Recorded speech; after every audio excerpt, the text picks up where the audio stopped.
Universitas Sains dan Teknologi Komputer Stekom punya modal besar berupa ide-ide baru yang dapat direalisasikan dalam menjalankan industri kreatif. Bagi semua mahasiswa Universitas Stekom harus memiliki skill dan kompetensi untuk bisa produktif dan bersaing di tingkat global. Universitas Sains dan Teknologi Komputer dapat dimanfaatkan sebesar-besarnya bagi generasi muda untuk memperoleh kesempatan memasuki dunia kerja, berkarya, dan berinovasi untuk pembangunan, terutama di sektor ekonomi. Universitas Stekom memegang peranan yang sangat penting dalam pengembangan aspek kewirausahaan, khususnya untuk UMKM masa depan yang berbasis pada kreativitas dan inovasi teknologi.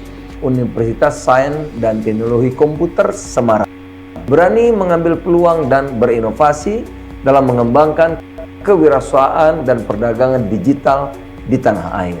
Universitas Sains dan Teknologi Komputer mampu melahirkan lulusan yang memiliki kompetensi yang dibutuhkan dunia kerja hari ini, sehingga lulusan kampus dapat langsung diserap dunia kerja. Universitas Sains dan Teknologi Komputer atau Universitas Stekom merupakan perguruan tinggi terkemuka di Jawa Tengah yang berpusat di Semarang. Berdiri lebih dari 37 tahun dan memiliki 8 kampus cabang dan 1 gedung pusat karir yang tersebar di berbagai kota di Jawa Tengah. Tunggu. Kayaknya kita langsung aja deh ngeliatin fasilitas yang ada di Universitas Stekom ini.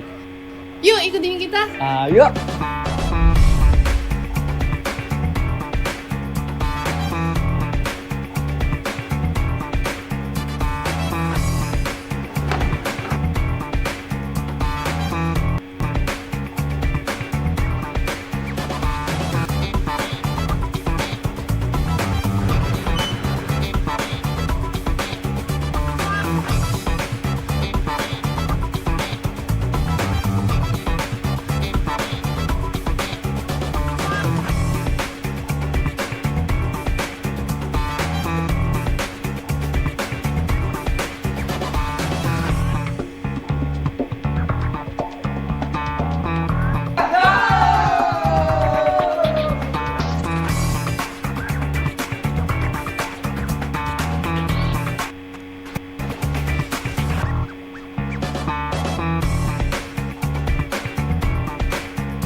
Kuliah sambil bekerja atau bekerja sambil kuliah merupakan kebanggaan bagi 6.000 lebih mahasiswa aktif Universitas Stekom.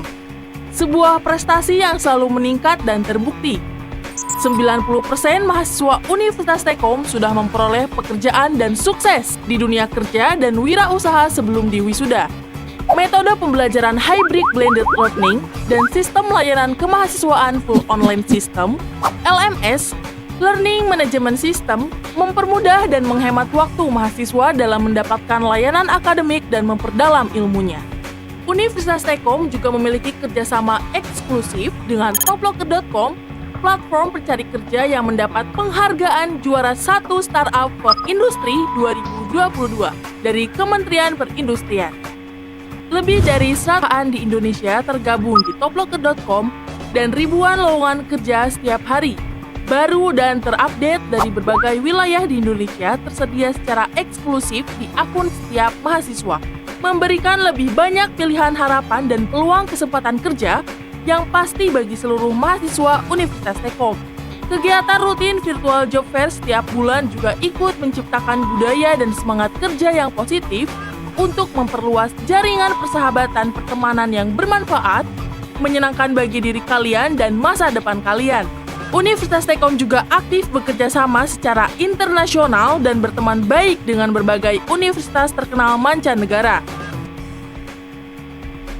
Tidak main-main, lebih dari 83 universitas luar negeri dari 40 negara selalu aktif berkegiatan bersama dengan melibatkan mahasiswa Universitas Tekkom yang menyenangkan. Prestasi nasional dan internasional dari tahun 2021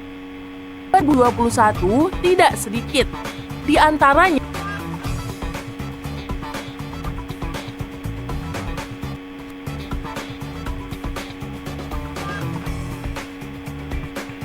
Universitas Tekkom mempunyai fakultas dan program studi sebagai berikut.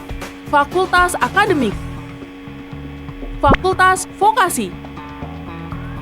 Berikut adalah lokasi kampus Universitas Tekkom yang tersebar di Jawa Tengah. Segera hubungi kampus terdekat dan daftarkan.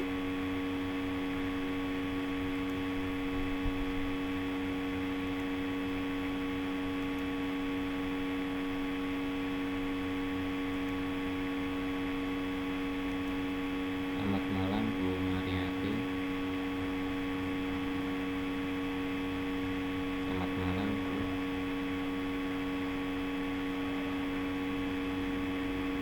Selamat malam Pak Eka. Baik Bu, terima kasih.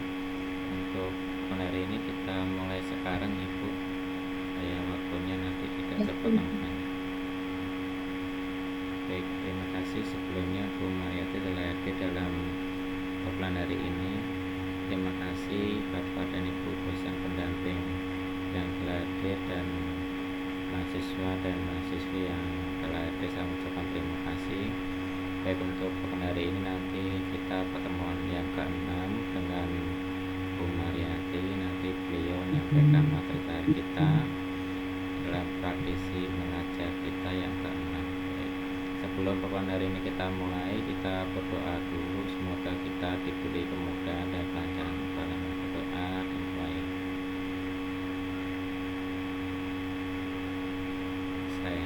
Alhamdulillah kita bisa bertemu kembali dalam hari ini. Baik, terima kasih Bu. Waktu dan tempat kami persilakan Bu. Terima kasih Pak Eka. Assalamualaikum warahmatullahi wabarakatuh. Selamat malam Bapak Ibu, rekan-rekan mahasiswa. Kali ini pertemuan terakhir. Jadi kemarin kita sudah sampai di PPN. Nanti kalau materinya PPN sudah selesai, mungkin saya akan kembali ke PPH Badan yang waktu itu belum selesai karena nggak cukup waktu. Jadi saya akan bayar utang saya yang pada pertemuan keempat kekurangan waktu. Nanti saya ulangi ya Pak Eka ya. Iya Bu.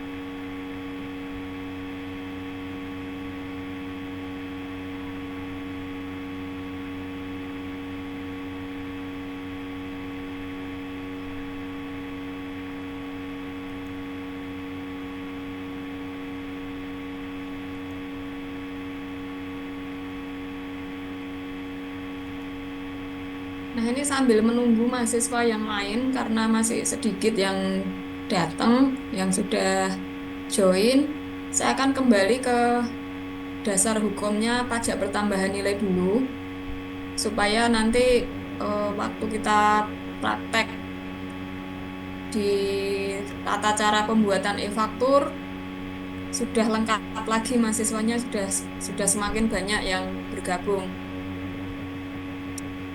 Nanti mungkin juga saya akan sedikit menyinggung terkait dengan pemeriksaan pajak ya. Karena saat ini pemeriksaan pajak sedang banyak, kemudian di luar pemeriksaan pajak SP2DK juga sedang banyak. Ini betul-betul sedang banyak sekarang ini karena masih pertengahan tahun, target belum kelihatan, belum ini, jadi teman-teman di DJP itu sedang giat-giatnya terutama untuk para AR memberikan himbauan berupa permintaan data dan keterangan untuk tambahan pajak. Nah, itu juga sedang banyak sekali. Nah, jadi nanti sedikit saya singgung mengenai kenapa kita sudah bayar pajak harus diperiksa. Nah, itu semua ada dasar wewenang hak untuk mengecek atau memastikan apakah wajib pajak itu sudah membayar pajak sesuai dengan ketentuan berlaku atau belum, seberapa besar atau seberapa tinggi kan wajib pajak dan lain sebagainya. Jadi kan pada dasarnya salah satu tujuannya itu adalah ucapan wajib pajak dan perpajakan Indonesia assessment wajib pajak dari keleluasan dalam menghitung, menyetor dan melaporkan penghasilannya, kemudian pajak terulang. Nah, dengan nanti atas keleluasaan yang diberikan sistem self assessment tersebut, maka berwenang atau mempunyai hak untuk memeriksa, memastikan kewajiban perpajakan pajak dilaksanakan atau belum. Baik, kita akan ke PPN, pajak pertambahan nilai ya.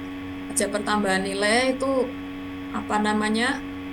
Sehari-hari sebenarnya kita mungkin membayar pajak tetapi tidak tahu kalau kita itu bayar pajak ya, karena hampir kita butuhkan setiap hari itu merupakan barang kena pajak ya. Kalau saya contohkan misalnya saya membeli produk air dalam kemasan. Produk air dalam kemasan itu pasti diproduksi oleh pabrik. Sebagai brand pasti dia sudah PKP ya, pasti dia sudah PKP karena produsen air itu pasti sudah besar lah, omsetnya sudah besar. Setiap satu botol air kemasan itu sudah ada PPN-nya ya, sudah ada PPN-nya. Kita sekali beli mengkonsumsi kita bayar pajak. Jadi pajak yang dimaksud adalah kembali filosofinya. PPN itu, pajak pertambahan itu ada konsumsi yang ditanggung konsumen atas konsumsi suatu barang kena pajak atau pajak. Di awal-awal dulu pernah ada apa PPN harus dibayar masyarakat, apalagi sampai nanti misalnya tahun 2025 undang-undangnya kan sudah akan naik jadi 12 masyarakat kan seperti itu. Tapi pada kenyataannya kita nggak kroso ya, kita nggak apa yang kita konsumsi sehari-hari sebagian besar merupakan barang kena pajak, kecuali hasil pertanian. Misalnya kita belanja berambang bawang itu masih tidak ada PPN-nya. Kemudian barang kebutuhan pokok seperti beras dan lain sebagainya, nah itu sekarang beras, daging, PPN-nya ada PPN-nya, tetapi negara memberikan fasilitas PPN tidak dipungut atau PPN dibebaskan. Tapi kalau untuk yang berambang, bawang ya, bawang merah, bawang putih, cabai itu belum ada PPN, belum ada PPN-nya aja. Harga cabai mahal ya, harga cabai mahal. Di satu sisi kadang saya suka bingung. Dari kemarin berapa banyak sih?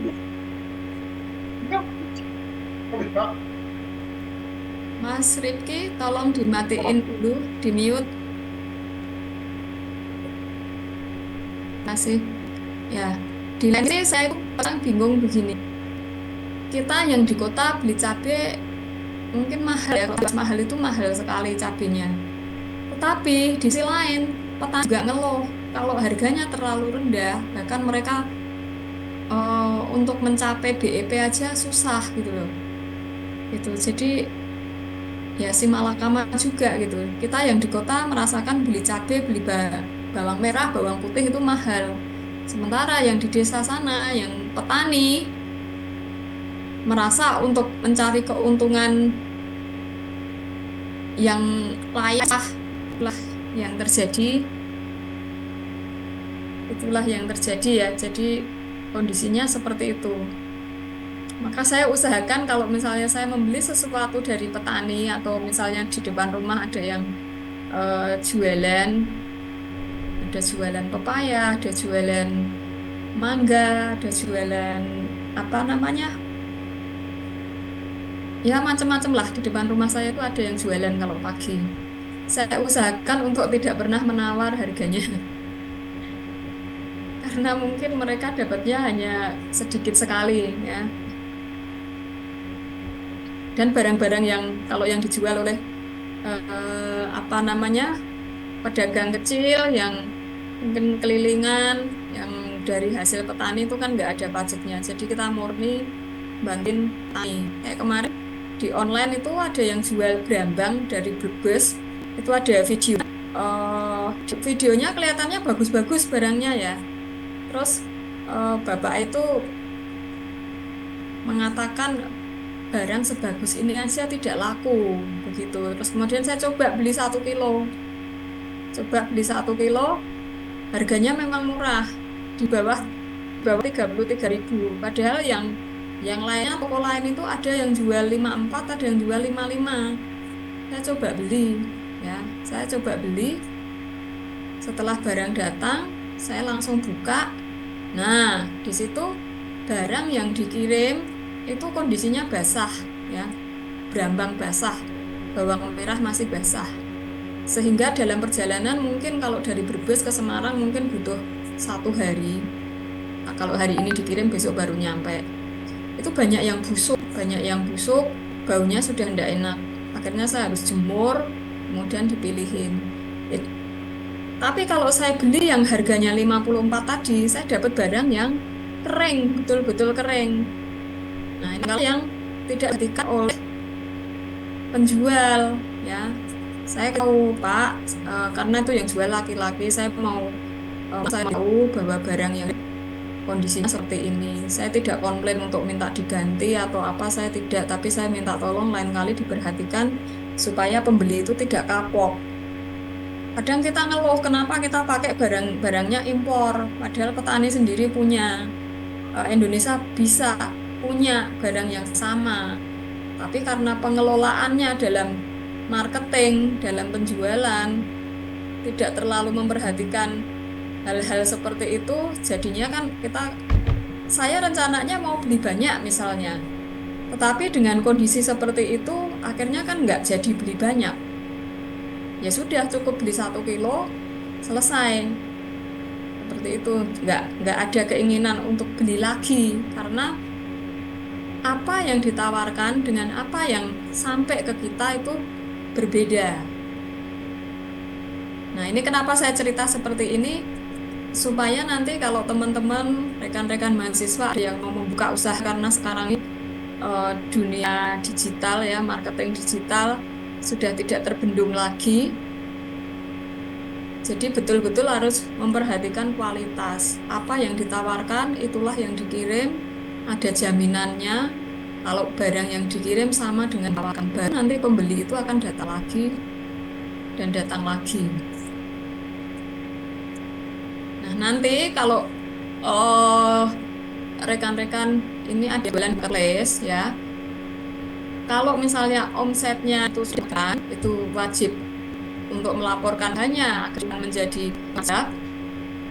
Karena berjualannya itu retail marketplace, itu tidak wajib membuat faktur pajak standar. Jadi bisa membuat faktur pajak sederhana. Ya, faktur pajak sederhana isinya apa? Isinya identitas penjual, termasuk sampai dengan ada NPWP-nya, kemudian nomor notanya, kemudian identitas pembelinya, ya nggak terlalu jelas di sana, ya. Identitas pembeli paling kita tulis pemesannya kan yang ada di pemilik akunnya kan kelihatan, tapi kan seringnya akunnya itu kan ada namanya. Jadi kalau misalnya saya kerjasama dengan Shopee misalnya, Shopee itu dia setiap hari data bisa ditarik, kita jualan apa saja, kemudian ke siapa, harus dikirim kapan, dan lain sebagainya, itu datanya ada semua ya. Termasuk kalau kita jualan kena biaya layanan itu berapa persen, kena ongkir berapa persen, itu ada semua, datanya ada semua. Jadi gampang sekali nanti kalau misalnya kita jualan di online pun Kalau omsetnya sudah lebih dari 4,8, berarti dipotong sebagai kena pajak. Nah, sekarang ini yang marak ya, kalau saya lihat itu banyak sekali afiliator. Nah, afiliator di sini dia hanya menjajakan barang ya, dia mungkin punya sampel di etalase yang kemudian dijual secara live. Apabila ada yang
menanyakan, dia bisa menampilkan produknya.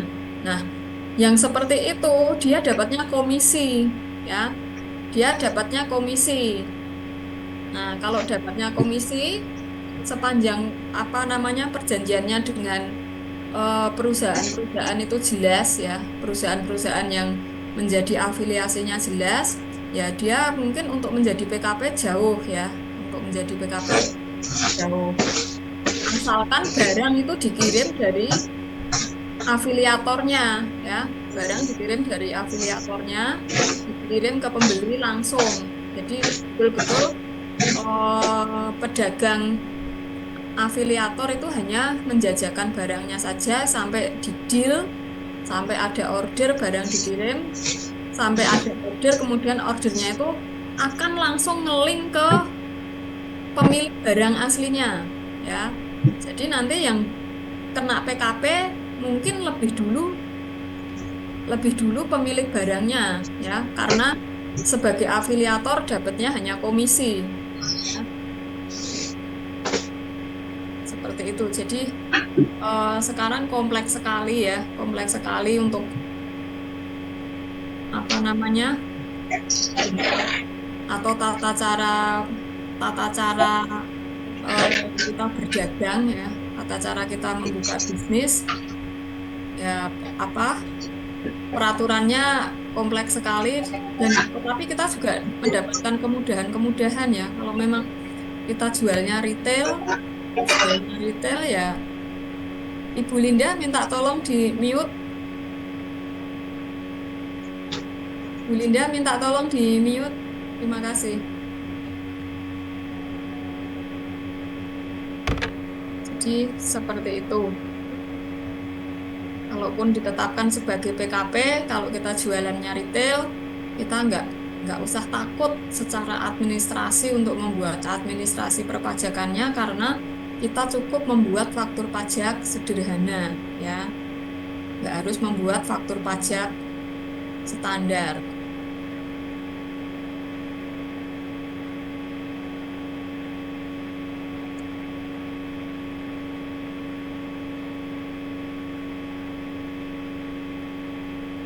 Ini yang tadi saya sampaikan, bahwa nanti mulai paling lambat 1 Januari 2025 tarif PPN akan berubah menjadi 12%. saat ini masih berlaku 11%. Ya, 11% itu berubah sejak 1 April tahun 2022. Sebelumnya 10%.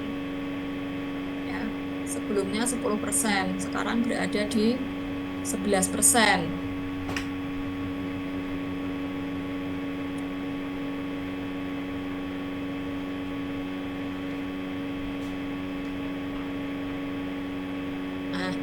Ini yang kemarin saya sampaikan ya, kalau Kortek itu mau diaplikasikan mulai 1 Juli 2024, saat ini beritanya sudah berubah lagi. Hanya perusahaan besar-besar yang kena sampling karena DJP belum siap. DJP selalu seperti itu, jadi dia melonsing suatu aturan, tetapi ketika mau diimplementasikan DJP-nya sendiri belum siap secara 100%.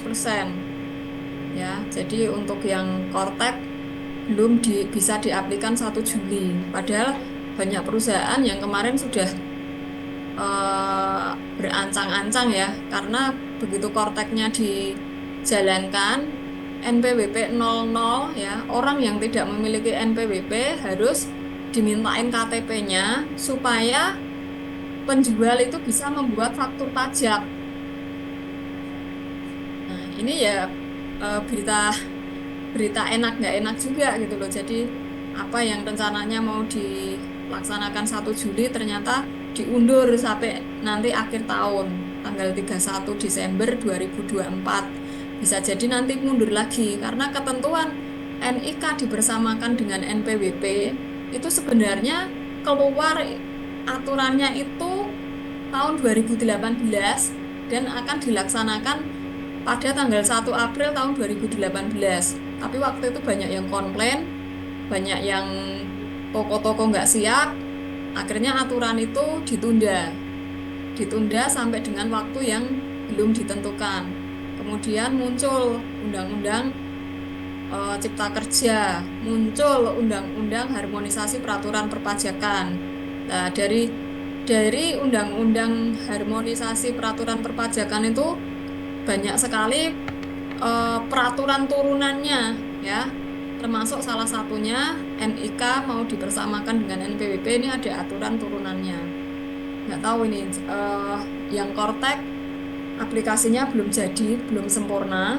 Kalau yang NIK apakah betul sudah tervalidasi semua atau belum tahu karena dia sudah mulai programnya lebih awal.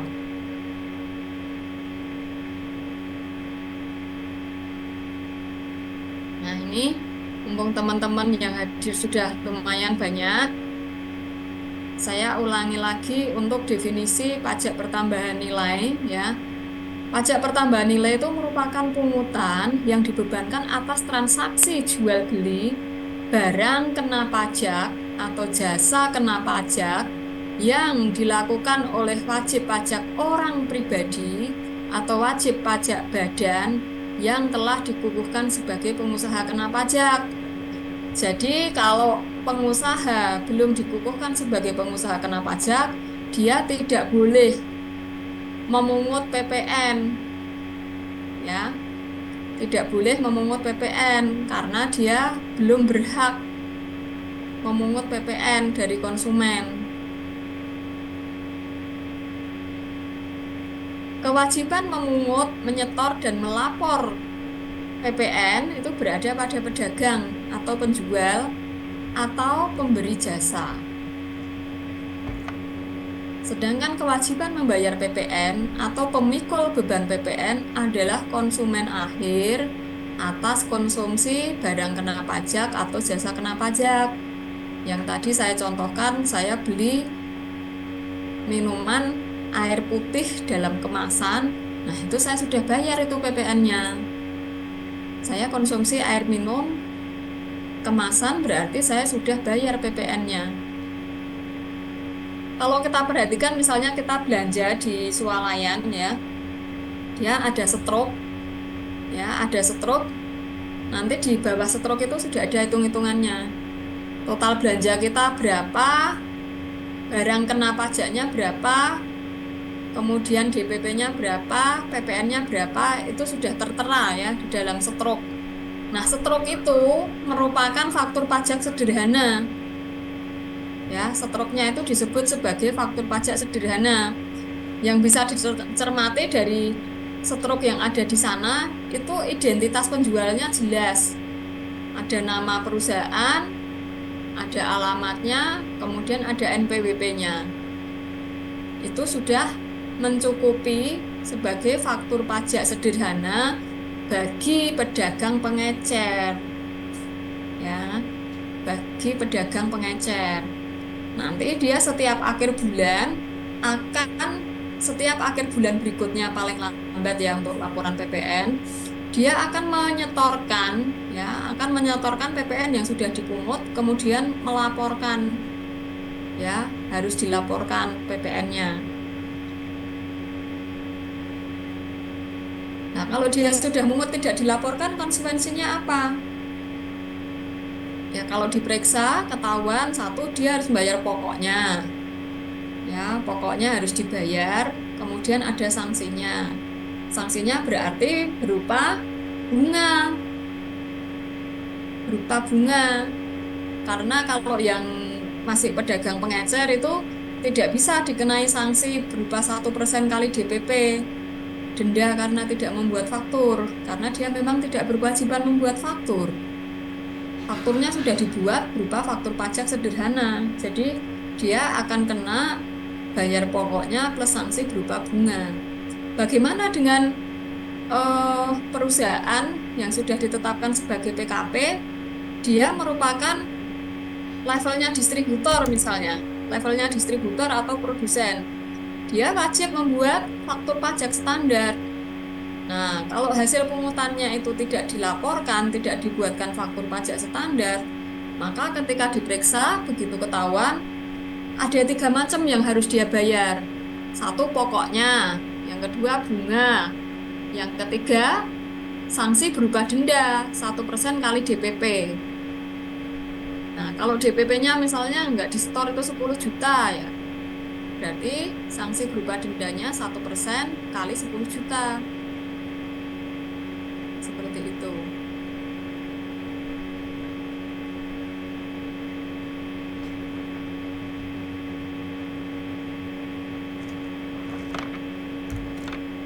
Ini definisi pengusaha kena pajak diatur dalam pasal 1 angka 15 Undang-Undang Pajak Pertambahan Nilai. Pengusaha kena pajak itu adalah pengusaha yang melakukan penyerahan barang kena pajak dan atau penyerahan jasa kena pajak yang dikenai pajak berdasarkan undang-undang ini. Syaratnya apa? Ya, syaratnya omsetnya sudah lebih dari 4,8 miliar pada suatu masa tertentu dalam 1 tahun pajak. Kemudian setelah itu tercapai, dia wajib melaporkan usahanya untuk dikukuhkan sebagai pengusaha kena pajak. Nah, kalau misalnya ada pengusaha yang omsetnya masih di bawah 4,8, tapi dia memilih untuk dikukuhkan, boleh atau tidak?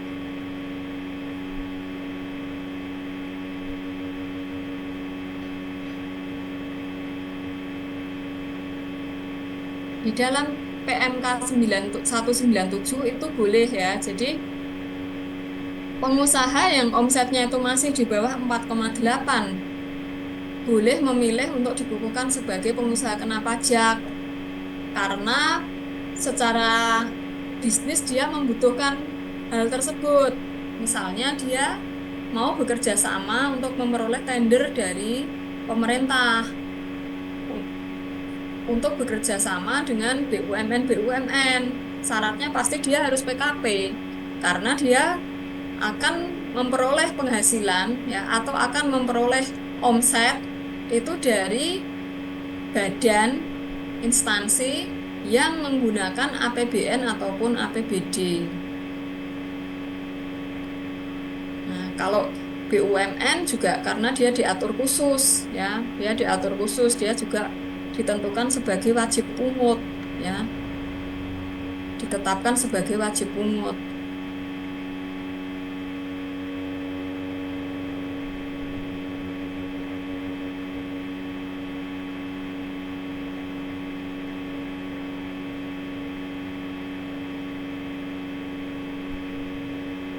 Sampai di sini ada yang mau bertanya dulu atau diskusi? Mungkin barangkali yang minggu kemarin belum ikut materi ini ada menyimpan pertanyaan, silahkan.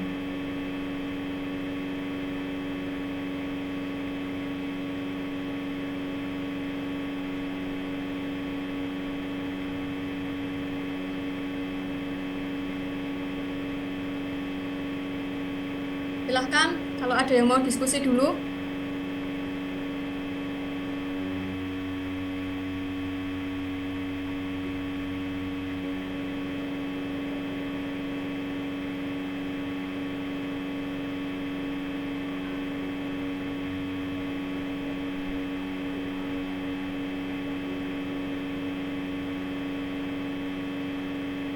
Nggak ada.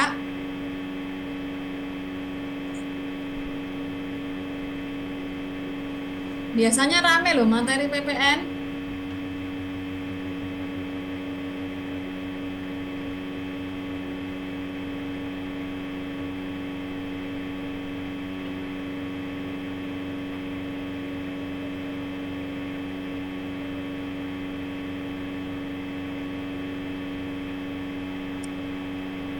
Oke, kalau nggak ada saya lanjutkan lagi sedikit cara menghitung PPN ya, agar pedagang itu paham.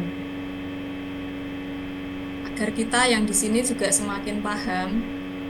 Nah, konsep dasar PPN ya, konsep dasar PPN itu ada PPN keluaran, ada PPN masukan.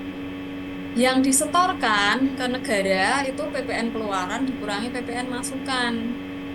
Jadi apa sih PPN keluaran itu? PPN keluaran atau pajak keluaran itu adalah pajak terutang yang harus dipungut oleh pedagang atau penjual atau pemberi jasa.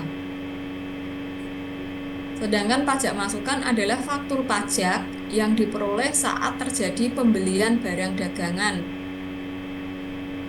atau saat pulaan.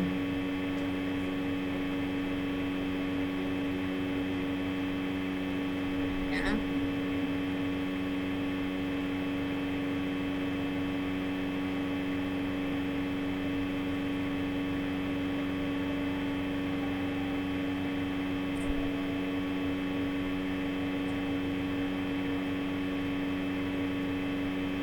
Nah, ini saya kasih contoh konkret bagaimana cara menentukan saat harus melaporkan usahanya untuk dikukuhkan sebagai pengusaha kena pajak.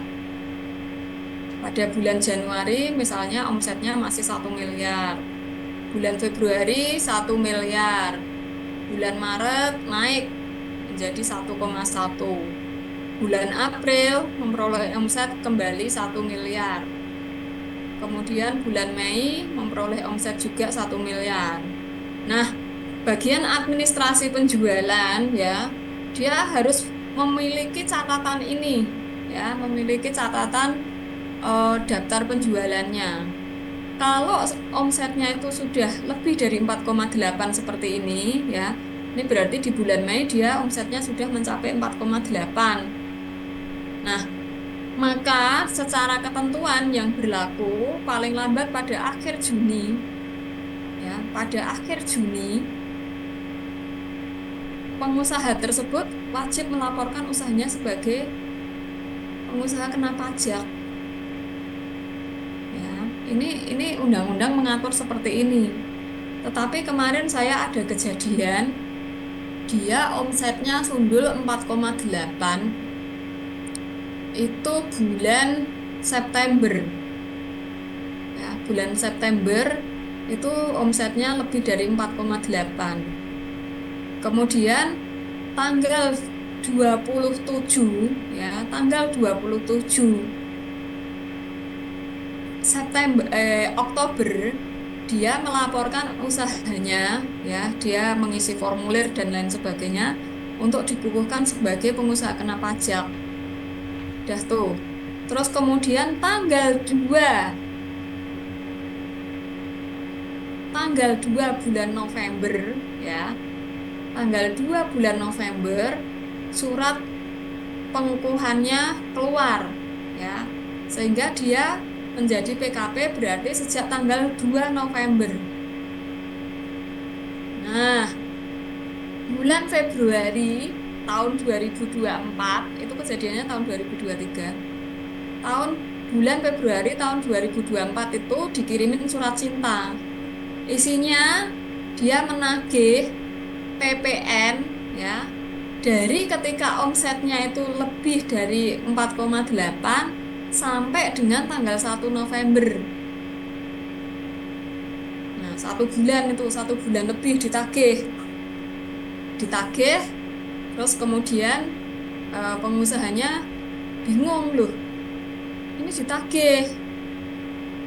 Ya, terus kemudian ya sudah, suratnya bawa ke tempat saya, nanti saya yang jawab. Dan udah dijawab, suratnya saya jawab. Kalau jawab surat SP2DK, ya, menjawab surat SP2DK, kita harus jelas mengapa kita melakukan hal tersebut, kemudian dasar hukumnya apa.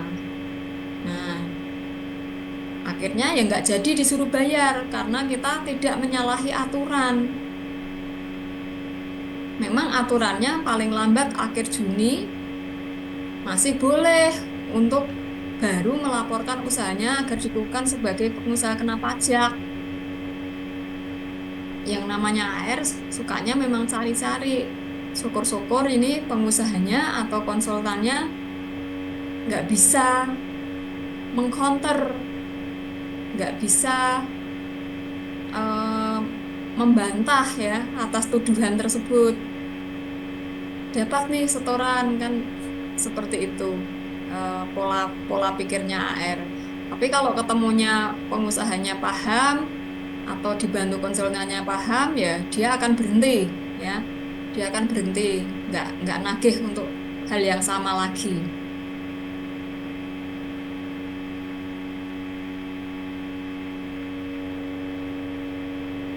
Ini kemarin saya kasih contoh konkret juga, ya, saya kasih contoh konkret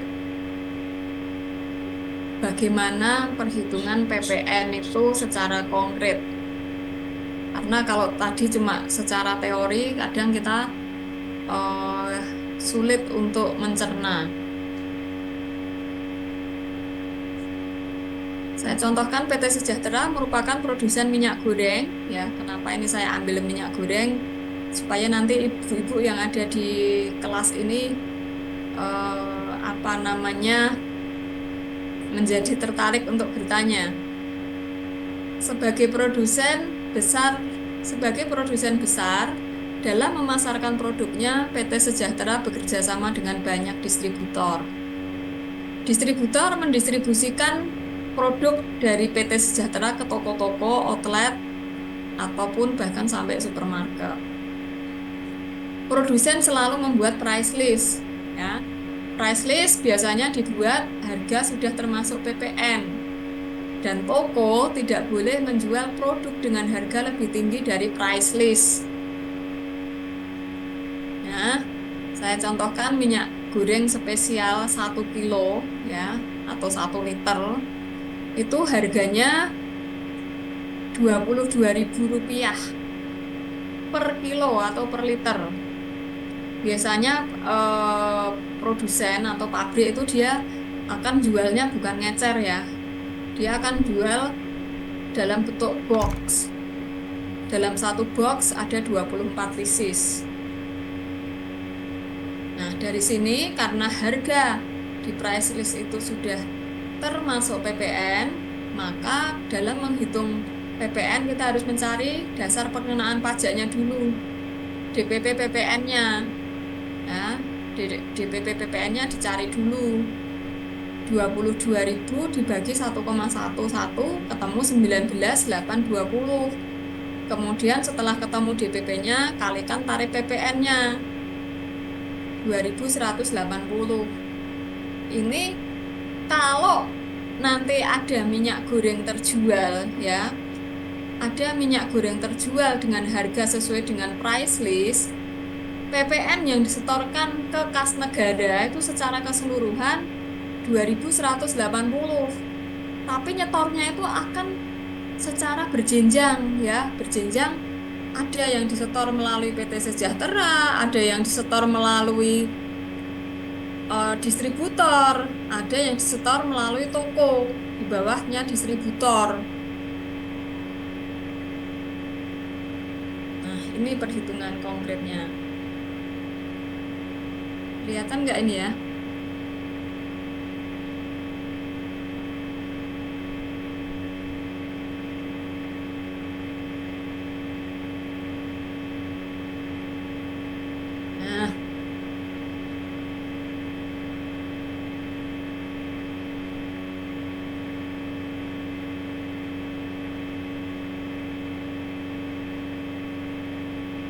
Nah, dari PT Sejahtera ke distributor, biasanya produsen itu memberikan diskon reguler ya, dalam berjualan memberikan diskon reguler. Kalau harga price listnya 22.000, kemudian diskon regulernya itu sebesar 8% ya, maka kalau dirupiahkan diskonnya itu sebesar 1.760 rupiah. Harga netonya 22 dikurangi 1.760 menjadi 20.240. DPP PPN-nya sebesar 18.234. PPN yang dipungut oleh PT Sejahtera itu sebesar 2.006 rupiah. Ya, ini jenjangnya di PT Sejahtera. Kemudian distributor menjual barang tersebut atau minyak goreng tersebut ke toko-toko atau supermarket, atau bahkan distributor itu juga boleh menjual secara eceran ke konsumen langsung. Nah, dari distributor ke toko dia memberikan diskon itu 3% ya. Dia tadi memperoleh diskon 8%, kemudian ketika dia jualan dia memberikan diskon 3%. Diskon 3% dari price list. Ya, diskon 3%-nya dari price list. 22.000 dikalikan 3%, ketemunya 660 rupiah. Harga neto 1 liter minyak goreng itu sebesar 21.340 rupiah. DPP PPWN-nya sebesar 19.225. Kemudian PPN keluaran yang dipungut ke toko itu sebesar 2.115. Tapi pada saat dia menyetorkan ke negara, ya, dia mengurangkan terlebih dulu PPN masukan yang didapat ketika dia kulak ke ke Sejahtera, ke PT Sejahtera. Ya, tadi dia memperoleh faktur pajak masukan itu sebesar 2.006 rupiah. Maka PPN kurang bayar yang harus dibayar atau disetorkan oleh PT distributor ke negara itu 2.115 dikurangi 2.006. Ketemu 109 sebesar itu.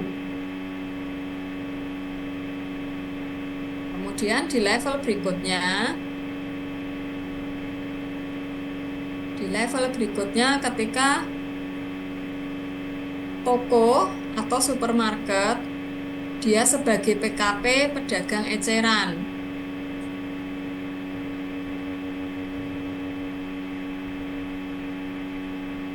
Sebagai pedagang eceran dia bisa memberi diskon, bisa juga tidak memberi diskon. Nah, ini saya contohkan tidak ada diskon yang diberikan kepada konsumen akhir. Ya, maka DPP PPN-nya sebesar yang tertera di price list. Ya, jadi 22.000 itu include PPN atau termasuk PPN untuk mencari DPP-nya. DPP-nya ketemu 19.820. PPN keluarannya 21.80. PPN masukan dari distributor 2.115. PPN kurang bayar yang harus disetor oleh toko atau supermarket itu hanya sebesar Rp65.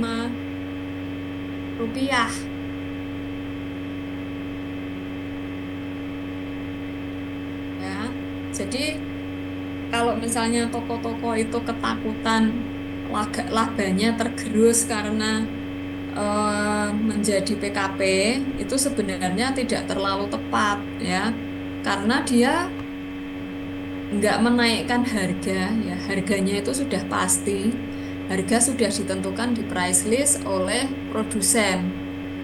Dalam menyetorkan PPN-nya, PPN keluaran, dia mestinya mengurangkan PPN masukan dulu ya. Kalau